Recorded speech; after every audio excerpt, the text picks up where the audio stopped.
If in fact our minds were a blank slate and experience wrote on them, we would be very impoverished creatures indeed. So the obvious hypothesis is that our language is the result of the unfolding of a genetically determined program. Well, plainly there are different languages. In fact, the apparent variation of languages is quite superficial. It's certain, as certain as anything else, is that humans are not genetically programmed to learn one or another language. So you bring up a Japanese baby in Boston, it'll speak Boston English, and you bring up my child in Japan, it'll speak Japanese. And that means that from that it simply follows by logic that the basic structure of the languages must be essentially the same. Our task as scientists is to try to determine exactly what those fundamental principles are that cause the knowledge of language to unfold in the manner in which it does under particular circumstances. And incidentally, I think there is no doubt the same must be true of other aspects of human intelligence and systems of understanding and interpretation and moral and aesthetic judgment and so on. My question is a little bit separate from the topics of today. It relates to your work on linguistics. So originally, when you attacked Skinner's behaviorist model of language acquisition, you did it on the basis that the poverty of stimulus required that we had some prior faculty in our mind that allowed us to learn language from limited examples. Do you think there's a similar argument or account of a common human morality can be given? And do you have such an account, or do you have an idea of what such an account would look like? Just to respond, if you look at that, as far as the review of Skinner was concerned, almost 95% of it was just running through claims that he was making and arguing that these are totally absurd, based on nothing. I mean, I did at the very end of the review say, look, there's another way of looking at this, which comes out of mainstream biology. Mainstream biology just takes for granted that every capacity, you know, your visual system, your ability to walk, whatever it may be, is based on some genetic property. I mean, that's not even discussed. And that's, in linguistics, it happens to be called poverty of stimulus, but it's universal. What it means is that the kind of creature you are is not determined by the inputs. Like, you can't change a human embryo into a cat embryo by changing around the nutrition in the uterus. You know, it's going to become a human being. You know, that's because it's built that way.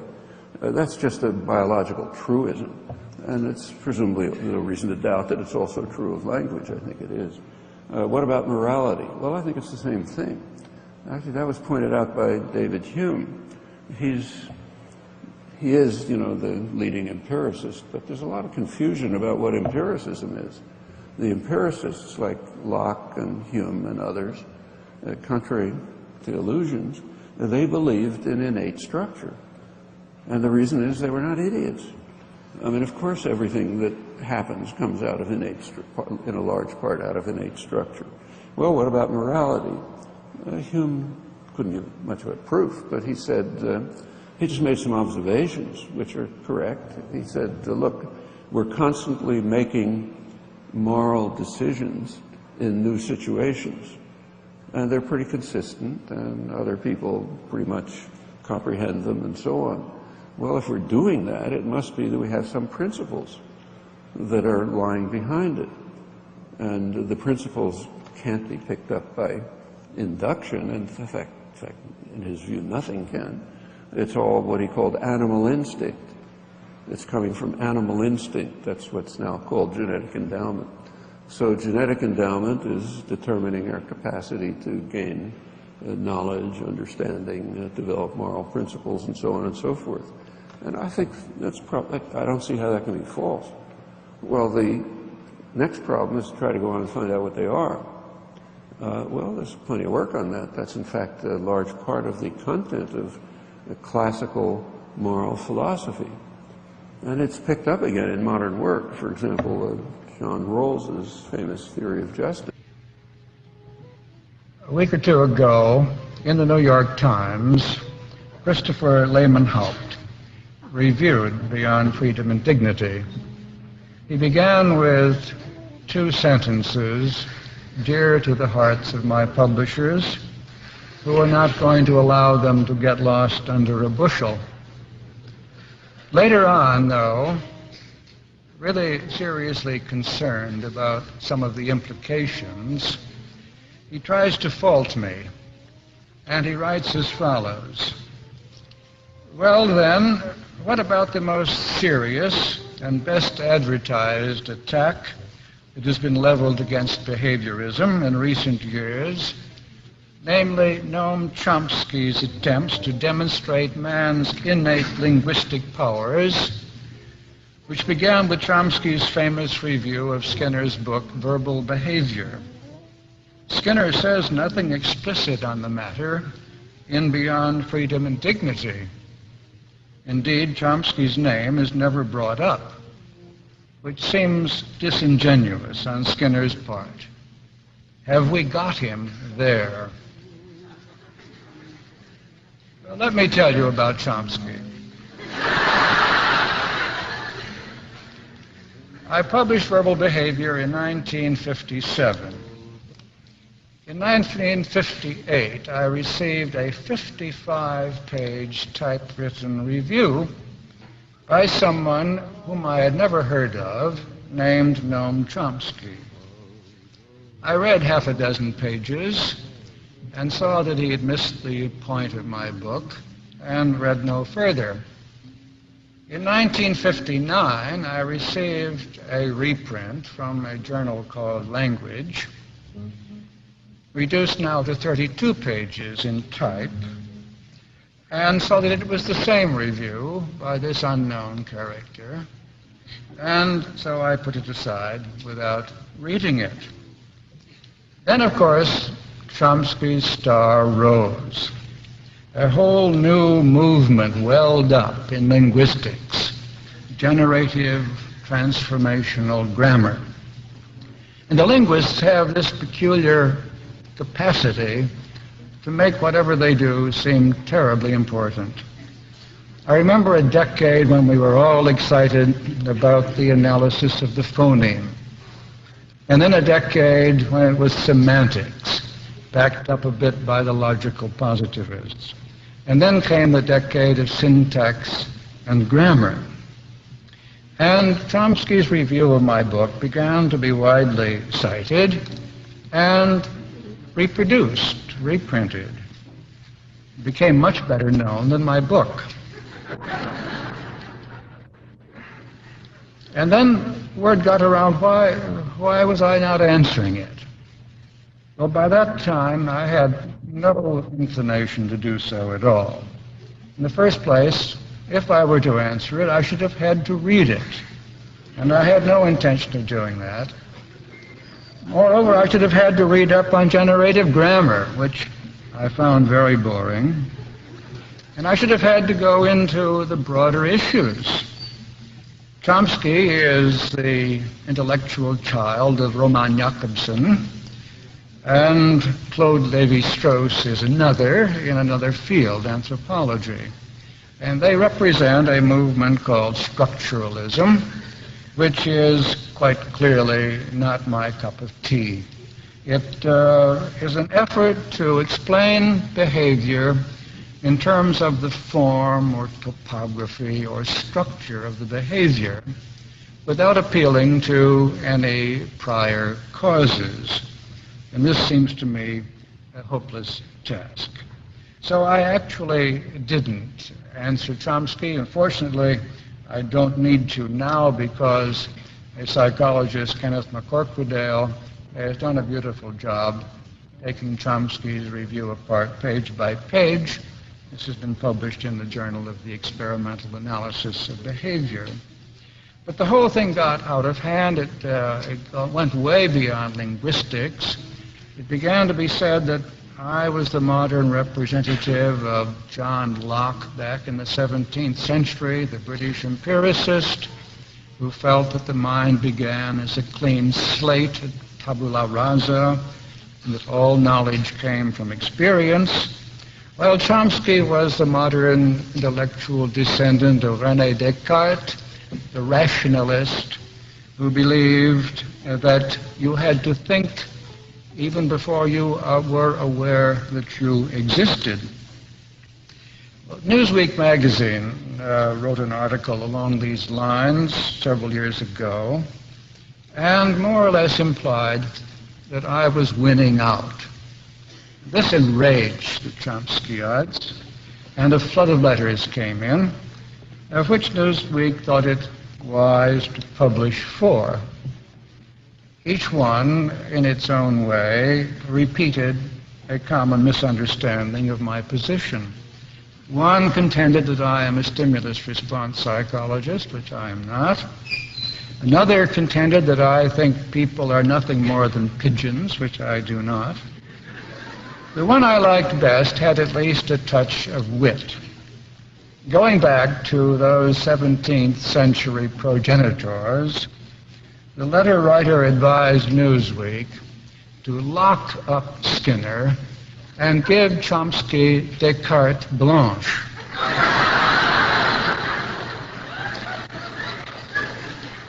But even that is curiously malapropos. Chomsky doesn't want a carte blanche. That's too much like a tabula rasa. He wants the table d'hôte, arranged by some unseen hand in the kitchen. Now, ironically, Chomsky was later asked to give the John Locke lectures at Oxford. Well, I was at the University of Cambridge at the time, and the philosophers at Oxford had me come over before Chomsky arrived to sort of prepare the way. And then the BBC thought it would be fun to have us debate this issue on television. I don't know what reason Chomsky gave for refusing. I imposed some qualifications. Chomsky talks a great deal. If anyone wants to disprove Alfred Adler's thesis that a man goes into a field in which he has some natural shortcoming, I suggest he cite Noam Chomsky. I said that I would debate, provided the master of ceremonies could guarantee equal time. And I suggested that we use chess clocks. My clock would be running when I was talking. Chomsky's clock would be running while Chomsky was talking. And in this way, I plan to have the last 15 or 20 minutes to myself. Sloss and others have said that behaviorism is reductionistic and dehumanizes man. As I've pointed out, it dehomunculizes man. If you believe that the body is steered and run by a little man inside, then behaviorism gets rid of that little man. The body is run by its own structure, the genetic endowment of the species, and its history and contact with the environment and the current environment. I think that that is compatible with the most noble view of human nature. I see no dehumanizing about it. The thing that bothers me about these references to behaviorism as being manipulative, and another question brought that up, is this. Chomsky and others have repeatedly said that behaviorism is associated with manipulative political philosophies, by which he means, I suppose, fascism. And as a matter of fact, I have been called fascist, but nothing in anything that I've ever done is in the slightest extent similar to what has happened under what I would call fascist governments. The issue is this: if you think that human behavior is determined primarily by genetic programming, and this is what you mean when you talk about the development of human behavior. Shakespeare had 7 ages, Erik Erikson has 10, Freud had different ones depending upon when you look at Freud's work and so on, but things are growing in the individual. You're born with a knowledge of grammar according to Chomsky and so on. You know the rules of grammar.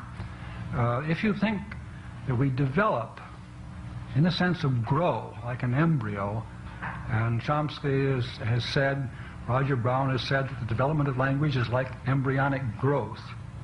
Then you're at one end of the continuum. At the other end, you say that behavior is due to what happens during the lifetime of the individual.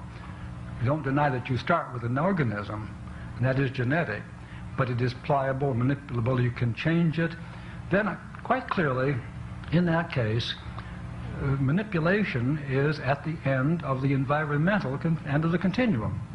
Because you can change the environment, you can't change the genetic endowment except very slowly through some kind of genetic program.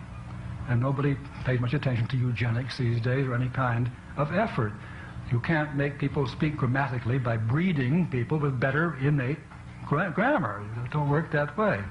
If you want to teach people to be grammatical, you teach better grammar in schools. Well, if those are the two ends, then you ask which is going to be the one politically most associated with, let's say, vicious political practices. Well, I submit that if you know how to change the environment and are concerned with things like education, therapy, and so on, you will use those ways to bring about the kinds of changes that are important. If you, on the other hand, don't, if you believe this thing is all born into you, then you can't change in any reasonable way at all, and you turn into the most violent ways. The person who really believed in the genetic programming of behavior in the 20th century was Adolf Hitler. That's racism. And Chomsky is absolutely 180 degrees wrong about this. It isn't that racism follows, it isn't that the concentration camp follows from a theory of innate behavior. It is that when you believe that behavior is innate, you can't think of anything else to do but a final solution which involves a concentration camp. When you are concerned about changing behavior and can do so, then you don't turn to the vicious methods. You turn to better schools, better forms of therapy, better incentive systems, better rehabilitation programs, and so on. So I would say just the opposite from Chomsky, that a good, practical behavior modification makes it possible to be humane in dealing with people, whereas the genetic approach leaves you open to nothing but violence. I'm sure that my so-called friend, Dr. Thomas Sass, would not agree with that. He is the ultimate in a rightist, but also, curiously enough, would believe in the individual as determining his own behavior. Well, that is a form of genetic determination, of course. We're launching today a rather spectacular and I hope thoughtful series of 4 exchanges between men distinguished in the social sciences who are considered foremost in their fields of study. My curiosity is to know more about what these gentlemen are up to, because inevitably their scribblings will shape the thought of tomorrow, if there is any thought tomorrow. We begin today by inquiring into the means by which men develop morally. Everyone has, of course, heard of B.F. Skinner, who was previously on this program and whose book Beyond Freedom and Dignity was a notorious bestseller in 1971, or more exactly, a notorious book which was also a bestseller in 1971. Professor Skinner of Harvard is the leader of the so-called behaviorist school in psychology, which explains human action in terms of human responses induced or discouraged by reward or pain. Skinner's novel, Walden 2, is probably the most widely read general statement of his ideas. Professor Leon Festinger is less well known among laymen, but probably not any less so among professionals. He is the author of a very important book called A Theory of Cognitive Dissonance, in which he contends that moral development is something on the order of an arbitration between thought and conduct, between which there is an ongoing dialectic. I'm sure Mr. Festinger will object to this telegraphic formulation, and I promise him plenty of opportunity to do so. But I should like to begin by questioning Dr. Skinner. Do I understand you correctly that you believe that moral attitude in society are entirely shaped by external factors? Yes, that's, I think, a correct statement.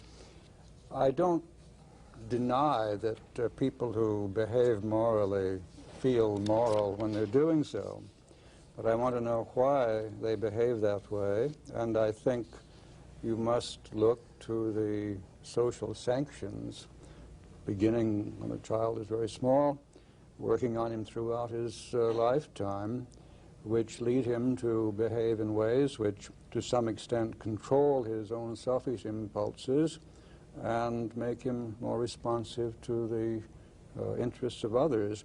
It's been said that man is the unique example of evolution because he has evolved a moral sense.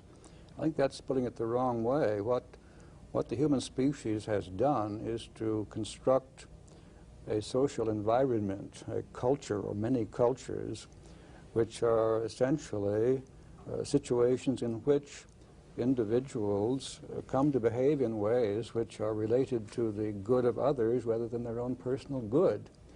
What they feel when they're doing this is interesting, but it's a byproduct. I don't think that a person behaves morally because he is moral, nor do I think a man is moral because he behaves morally. This is the old issue, whether a man is sinful because he sins or sins because he is sinful. Neither. He does this because of some third factor which hasn't been mentioned yet, and the social sanctions are the reasons why people feel moral and behave morally. So if we want to do anything about this, if we want to make people more likely to behave in moral ways, we should look at the sanctions. We should look at how society arranges conditions which produce moral behavior. Well, how do you account for certain phenomena, I guess you would call them phenomena, I'm not sure I would, which sociologists have observed and are more or less prepared to accept as universals? For instance, the institution of the family. Yes. Well, there's a good deal of the genetic endowment here, and I don't rule out the genetic environment, the environment in which the species has evolved. Maternal behavior is, I suppose, a kind of behavior which is important because of its contribution to others. The member of a group who responds to an approaching predator by signaling danger may be the one who suffers. He's the one that the predator catches. The others get away. He has sacrificed himself. These arrangements have survival value, and the ethologists, of course, have pointed to many of them. So that we have, to some extent, an inbuilt tendency to behave in ways which operate for the good of others as well as for ourselves. But we also acquire in our own lifetime a great deal of this for a very simple reason, that when we behave in selfish ways, we get slapped down, and when we behave in ways which please others, we are loved and approved and generously reinforced. The first question, Mr. Chomsky, comes from Christos Goudreau. How have your ideas on universal grammar changed over the years? Are you more or less convinced of the theory now than you were initially? Well, there's a lot of confusion about the notion universal grammar. Universal grammar had a traditional meaning, but in modern linguistics, last 50 years or so, it's had a technical meaning, which is not unrelated to the traditional meaning, but is not identical either.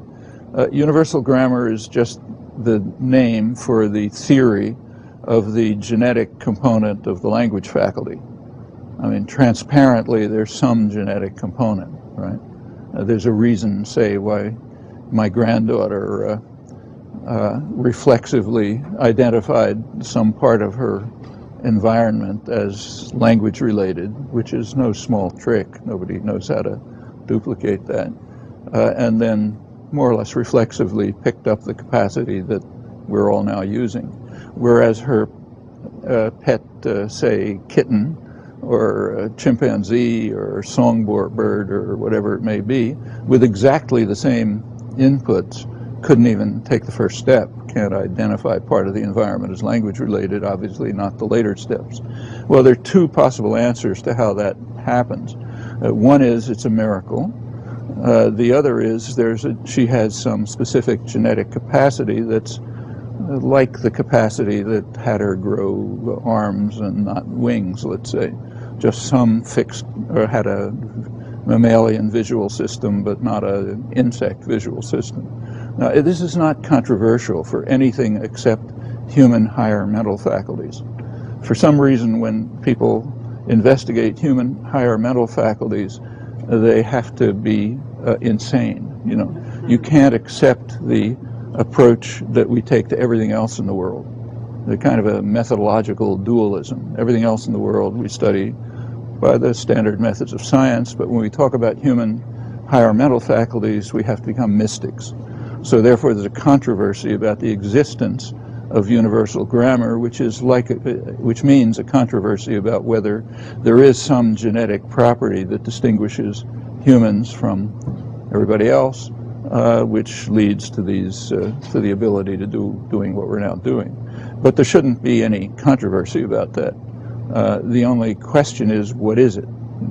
Well, there have been theories about it from the 1950s when these studies began up till the present, and it's a living field, so they keep changing. So in that sense, yes, my views about universal grammar keep changing. Say when Anne walked into my office as a graduate student and told me I was wrong about everything, so okay, my views changed. You know, but in that sense, sure, there's going to be constant change until the field disappears or is dead or something, and there's a long way to go. These are not trivial questions. At the sort of general tendency of change, not every linguist would agree by any means, so it's a personal opinion.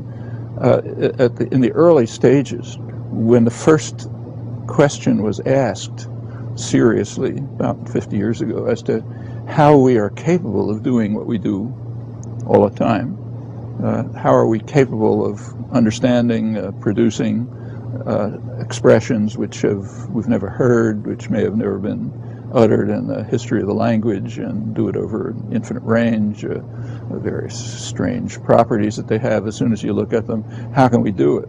The only answer seemed to be that each of us has a highly intricate computational system in the brain which yields these very specific results. But that then poses a paradox, because it must be the case that we all humans have the same genetic capacity with marginal variation. The reason is, if you take a child from, say, a hunter-gatherer tribe in the Amazon, and the child is raised in Cambridge, Mass, may just become a graduate student studying quantum physics at MIT with no difference from anyone else, you know, and conversely. So we all have the same capacity, and it's more or less understood why. The capacity developed very recently in evolutionary time, and probably in some window between 100,000 and 50,000 years ago, something like that, and that's just a flick of an eye. So whatever happened never changed, except extremely marginally. So we're all fundamentally identical for all practical purposes. Human genetic variation is very slight anyway, superficial differences, but not very profound. An outside, say an extraterrestrial observer looking at us the way we look at frogs would say there's only one human and one language with minor variations. So on the one hand, it's got to be uniform. On the other hand, it seemed to be the case that each particular language had a highly intricate and complex system of rules, computational system, and they're very different from one another. And that is a paradox, in fact, a serious paradox.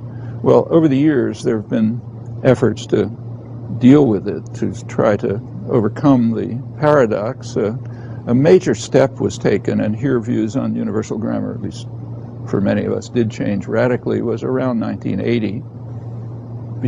You were there, yeah. It's her fault. When a different view of the matter sort of crystallized, what's sometimes called the principles and parameters view.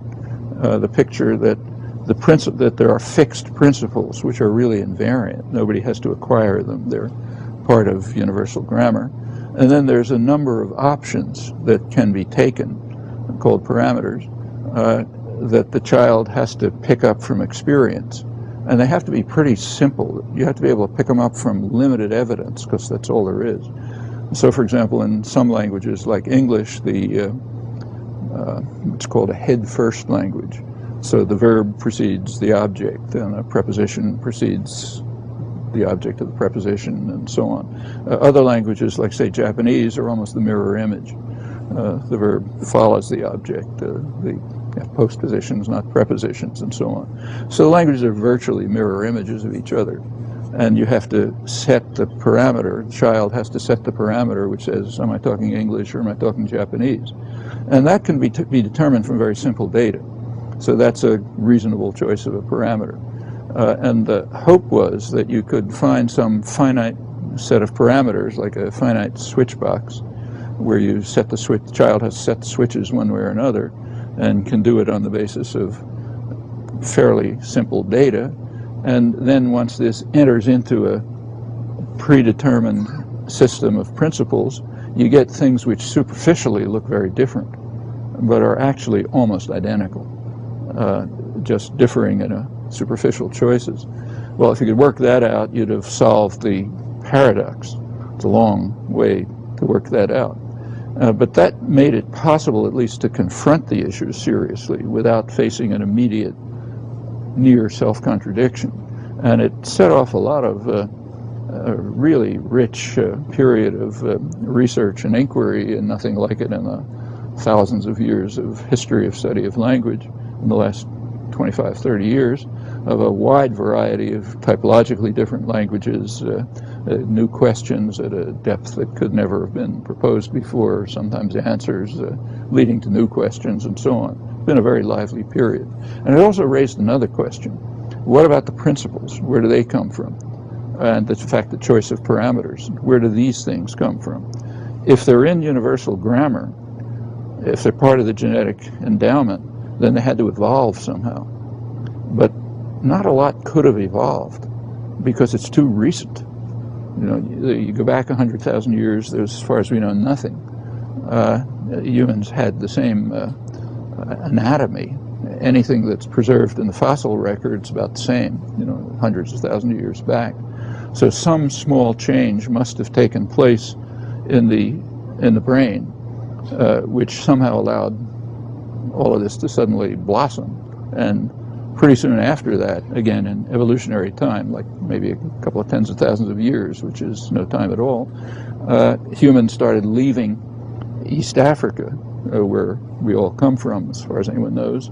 So some small group developed this system and then spread all over the world, and now they're all essentially the same. But what evolved in that short period of time cannot have been very complex. You know, you wouldn't expect a series of extensive stages, like, say, development of limbs, you know, millions of years. Therefore, what you'd predict is that some other principle external to language, maybe some principle of nature, a principle of computational efficiency or something like that, which is not specific to language, interacted with a small mutation which just gave rise to universal grammar. Well, that sets forth a new goal of research, to see if you can determine that the principles themselves do not have the intricacy that they appeared to have, but are actually the result of application of non-linguistic, in fact, maybe non-human principles, like general principles of computational efficiency, to whatever small change took place. And the small change was probably the capacity to carry out recursive enumeration, basically, the capacity that gives you the number system, for example, to take two objects already constructed in the mind and make up a new object out of them, and then keep that process up indefinitely, so you get an infinite array of possible expressions, each with some semantic interpretation and some mode of externalization, speech, sign, whatever it may be. That would be, and the goal would be to try to show that that was essentially instantaneous once the small mutation took place, given the this operation, the recursive enumeration operation, that allows you to create a discrete infinity of expressions, structured expressions.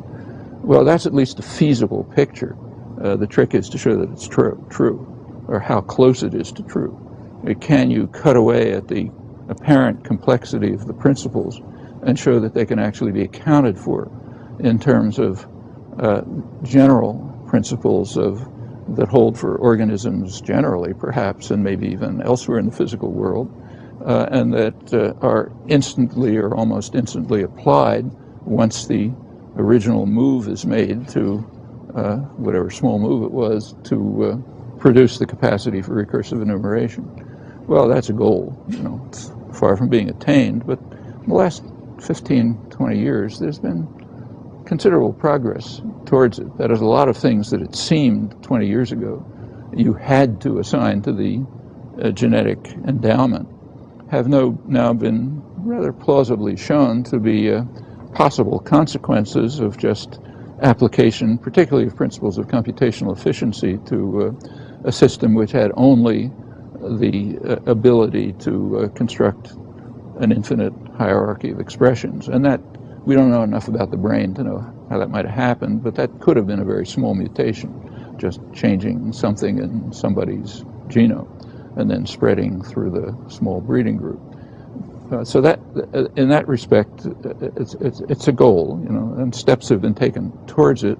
But you would expect that something like that ought to be true, just from what's known about the history of evolution of Homo sapiens in very recent times, without much opportunity for selection to have had any effect. Maybe a small effect, but not much. So that's, I think, that's the tendency of thinking, at least my thinking, and many others, on how theories of universal grammar have changed. But the idea that there is universal grammar, that it exists, that can't be controversial, unless you believe in magic, for the elementary reasons that I mentioned. All right. I thought that the only difference that I expected to see between animals and what I used to call people, was in the field of verbal behavior. And I still think that's true. I got around to doing a book on verbal behavior 20 years later, published in 1957. But that doesn't simply mean that animals suddenly start talking and that's all there is to it. The essential thing is that once verbal behavior became possible, and I think that was due to an evolutionary process that brought the vocal musculature under what I would call operant control, call it voluntary control if you like. Up to that point it had been associated with instinctive cries and so on. But once that became possible to put it crudely, to use speech to be effective, to produce results, then you could have a culture emerge in which people began to ask each other, what are you doing, why are you doing that? In other words, they began to set up the conditions that led people to look at their own behavior and look at themselves and their own bodily processes when they were behaving. I regard consciousness, awareness, as a social product. I can't imagine how the individual would ever become a conscious individual unless there were other people to provide the contingencies that lead him or her to ask questions of that nature. Many people have said, well, how does the behaviors deal with the unconscious? Well, that's easy. All behavior begins as unconscious behavior, but some of it becomes conscious when you look at it, analyze it, look at the external conditions under which this behavior occurs, look at the states of your body with which you are in contact. These you call your feelings, your states of mind, and you are then able to talk about these things. Now, a very large part of a culture which makes it so helpful and enables the individual to do so much more as a member of a culture than would be possible as a single individual has to do with making use of the experience of other people. You give someone advice. Now, what does that mean? You yourself have been in contact with some situation, And by describing what you do and the results you get, another person can avoid all of the exploratory behavior which led to that discovery.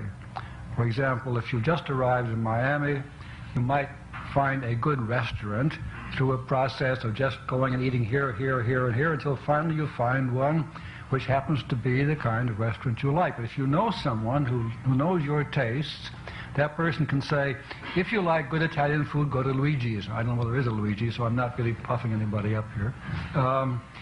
That sentence contains two things. One, a description of behavior, go to a restaurant, and another one, some kind of reference to a reinforcing consequence. Go to that restaurant and you will get a good Italian meal. Now, once that has happened, you don't need to bother going all over Miami till you find a good Italian restaurant. And that's a very useful thing.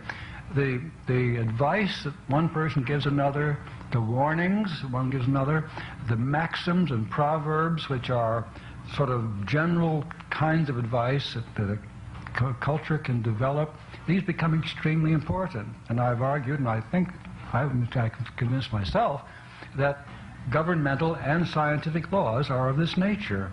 They describe behavior and its consequences, and hence can be used instead of the kind of shaping behavior that have to go on otherwise. Someone has said it's rather ridiculous if to shape the behavior of a person as you shape the behavior of a rat or a pigeon, when you can simply tell a person what to do. If I wanted to get a chimpanzee, for example, to pull a plunger of a vending machine, I know how I would do it. I could shape that behavior fairly quickly, and the chimp would learn to pull a plunger and get a bit of something edible. But if it were a person, I could simply say, pull a plunger and you'll get the pack of cigarettes or whatever it is that's going to come out. The instruction on the vending machine, pull plunger and press button under pack of cigarettes, these are instructions, they're advice, and it saves you the trouble of fumbling around with all of the equipment and the whole environment until finally you find something which produces a pack of cigarettes. That is, of course, extraordinarily valuable.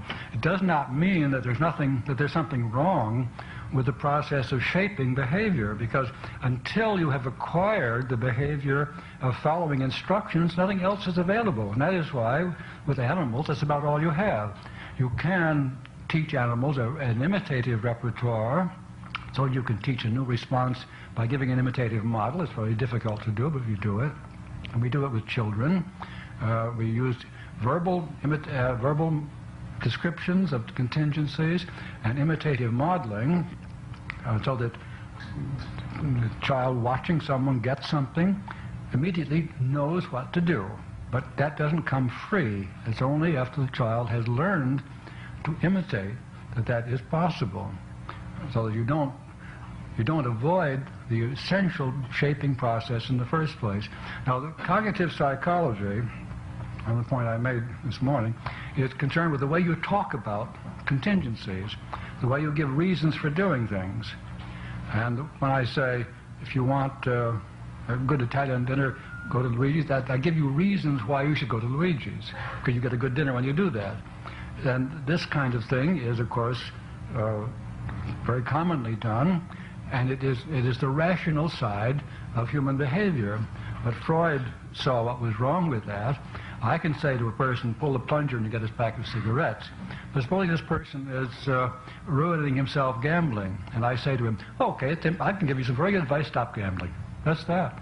I'll give you reasons for stop gambling. If you stop gambling, you won't lose money. So you stop. Yes, but you don't. You see, the contingencies are more powerful there than the reasons. Now, the reasons are descriptions of the contingencies, but you don't have reasons to follow the reasons. And so you go right on gambling. And that's a problem that therapists face. You can give a patient reasons for behaving well, but that isn't enough, as Freud was very clearly pointed this out. Freud would say with the unconscious reasons, and by unconscious reasons, all he means, all I would mean, and if I said the same thing, is that there are reinforcing contingencies, mostly reinforcing consequences, which are strengthening behavior in opposition to what appear to be the reasons that society gives you for behaving in a given way. As you know that if you want to get along better with your wife, you should stop nagging, or should stop complaining, stop this, that, and so on. All right. Those are reasons, and probably they're correct. On the other hand, it's terribly reinforcing to you to find that she's wrong in this and complain about this and complain about that and so on, so that is what you do. There are reinforcing consequences to determine the behavior. The reasons given aren't enough. And I think the main problem, really, in therapy, it seems to me one of the problems in face-to-face therapy with just not a psychotic, but a neurotic person, is to find the contingencies of reinforcement, which are the troublemaking effects, so that good reasons, which are descriptions of better contingencies, can actually work. We've come this far in the discussion, and we are supposed to be talking about verbal behavior, and yet I haven't asked you to explain your definition of verbal behavior and how it differs from nonverbal behavior. Could you do that for us? Yes. First, however, I want to correct you. You said my book was about verbal behavior or language. Now, in the book, I defined a language as a verbal culture. It is people speaking, texts read, and so on, which alter the behavior of speakers. Language, the English language is not saying anything, not speaking. I do speak English. In other words, what I say as verbal behavior has been shaped by English as a verbal environment. And when I speak French, that has been shaped by, alas, not the French environment, but book learning and so on. The languages are on the side of the reinforcing contingencies. And when you study language, you study current practices in the verbal community, which is not speaking at all, but reinforcing speaking. And that is why linguists have so often confined themselves almost entirely to the behavior of the listener. Chomsky and others, is this a grammatical sentence? That's not a question about verbal behavior. It's a question about the listener or the reader. Is a listener or reader responding effectively to that particular verbal pattern? And so they begin to analyze the structure of the language, and that is structuralism of the worst kind. Meanwhile, someone has had to be speaking, and that is the product of what listeners have done over years of contact with the speaker. The verbal behavior is behavior. Language is the word for a verbal environment, and it is studied as such, and has always been studied as such by linguists. All the languages in the world, that doesn't mean all of the verbal behavior that's been going on. It means these are the cultures which have shaped different kinds of verbal behavior. Now, verbal behavior is what I'm doing right now. I'm making noises. And I'm making the noises which have had certain kinds of consequences. The first time I said Dada, my father was in ecstasy, I dare say. Oh, he called me Dada. And so I was hugged and given all sorts of goodies and so on. And ever since I went on calling him Dada or Daddy. Actually it was Papa, but it doesn't matter. But anyway, it's not quite so easy for a child to say Papa, apparently. But anyway, my whole repertoire has been shaped by the kinds of consequences that have followed. And those kinds of consequences are the things which have created general principles to all languages. The fact that there are universals is made a great deal of, that all languages have certain common features. Of course they have, because there are common reasons why people have reinforced my behaviors in these various ways. And there are, in all languages, there are questions. What did you say? Or what is that? In all languages, there are negations. No, not that. In all languages there are things talked about, there are actions talked about, and so on and so on. These are the universals because they are the universals of the contingencies of reinforcement responsible for verbal behavior, not any one particular set, such as Greek or Latin or French or English. What's the definition then of verbal behavior? Well, verbal behavior is behavior which differs from nonverbal behavior in the nature of its reinforcement. If I touch that glass and pick it up, I've got a glass in my hand. And I could have done that if there had been glasses before the species ever acquired verbal behavior. If I say, hand me that glass, please, and someone hands it to me, my response, hand me that glass, was reinforced by someone else. Now that reaching and picking that up shapes some very specific muscles in my hand and related to some strict stimuli from the glass to my eyes and so on. Nothing of that sort is involved if I say, hand me the glass, please. So my verbal behavior is going to be very different. It's shaping my muscles here in different patterns, but only in ways which have produced certain consequences in a quite different way. So the behavior shaped by contingencies of reinforcement like that are one kind of thing. The behavior of vocal behavior shaped by consequences will be very different. And that is why my book simply traces all of the differences between verbal behavior and nonverbal behavior which come from that distinction. From the fact that the reinforcers are mediated.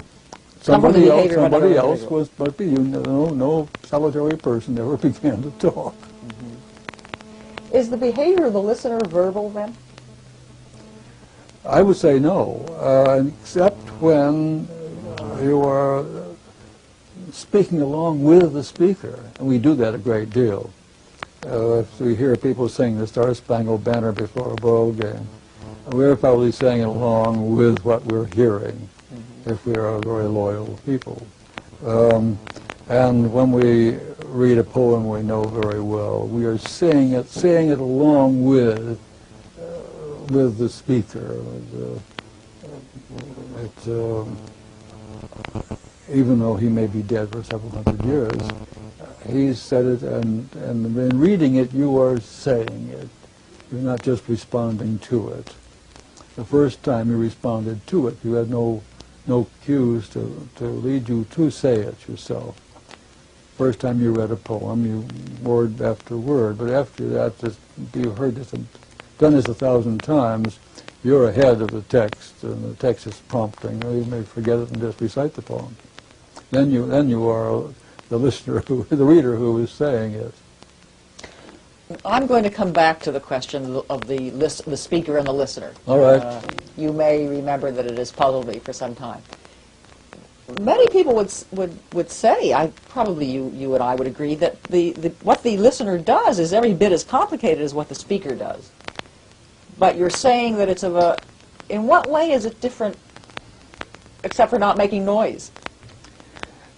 Well, the listener is responding to stimuli. For example, I'm a cook, and I either ring the triangular bell, chow is ready, or I just call out, chow. Now, what's the difference between coming to the bell or coming to the sounds I make? Both are verbal, though, because I don't ring bells unless people do come. But on the side of the listener, it's no more verbal than coming when the tea kettle whistles. You do respond to one thing because something else has accompanied it in the past. And I don't see I don't see listeners doing things that they don't do in non-verbal environments. they may not be doing things. I mean, picking up a glass and handing it to you, I could do, as you say, whether or not you had asked for the glass of water. But the argument is often made by psycholinguists that we're dealing with quotes, language in two forms, the productive side, the receptive side, or the comprehension side. If you, as you do, speak in long, complicated academic sentences, I have to, quotes, process that stream of sound to make sense of it. You have been affected by cognitive psychologists. Are you processing? What does that mean? Are you grinding wheat? Are you distilling oil? What is this process? You are doing something, yes. And I can, if I don't start with you now to discover this, I start with you as a small child whose mother said, "Dinner is ready," and you came or she said, "Stop doing that," and you stopped. You learn to do, you learn to stop doing in response to stimuli, which would be just as much as not touching something if it's hot, or picking something up when it looks appetizing, and so on. You are responding to stimuli in terms of what has happened to you when you responded to them in the past. And that's not verbal behavior. It happens to be verbal stimuli because they were produced by a speaker, but that doesn't make any difference in what you're doing and the nature of what you're doing. Well then, whether we call it verbal or not, let's confine the term verbal to that which the speaker Well, does. I think the speaker is the listener is very important. Yeah. I have a paper that I gave at Alba last year on the behavior of the listener. I think it needs to be looked at very closely, and I may have neglected it a bit in my book, but I was talking about verbal behavior, which is the behavior of the speaker. I was assuming the kinds of consequences that shape that behavior. I think nothing ever happens without changing the organism, and mostly the nervous system. That's the most important part of the body when it comes to changes in behavior. I assume that there are always physiological changes going on.